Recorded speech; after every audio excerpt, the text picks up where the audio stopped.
کہتے ہیں کہ عورت کا کوئی گھر نہیں ہوتا، مگر حقیقت یہ ہے کہ عورت کے بغیر کوئی گھر نہیں ہوتا۔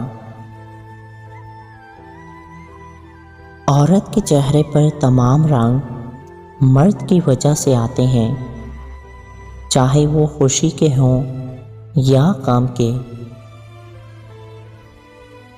جس طرح مردوں کو باحیا عورتیں اچھی لگتی ہیں، اسی طرح عورتوں کو بھی باکردار مرد ہی اچھے لگتے ہیں۔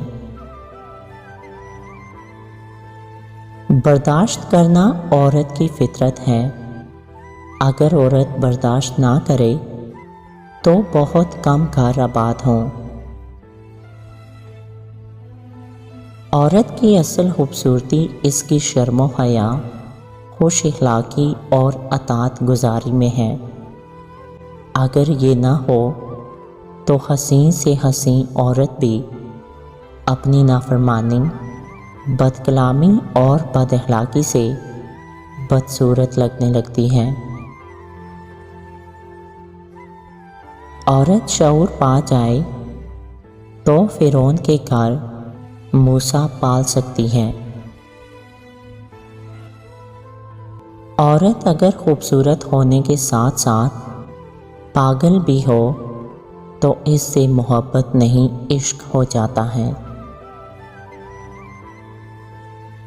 مکان تو سامان اور اینٹوں سے بن جاتے ہیں، لیکن گھر بنانے کے لیے نیک عورت کی ضرورت ہوتی ہے۔ عورت ولی نہیں ہوتی، مگر عورت کے بنا ولی بھی نہیں ہوتا۔ ایک بری عورت بے شمار مردوں کو گمراہ کر سکتی ہے، لیکن بے شمار مرد ایک نیک عورت کو گمراہ نہیں کر سکتے۔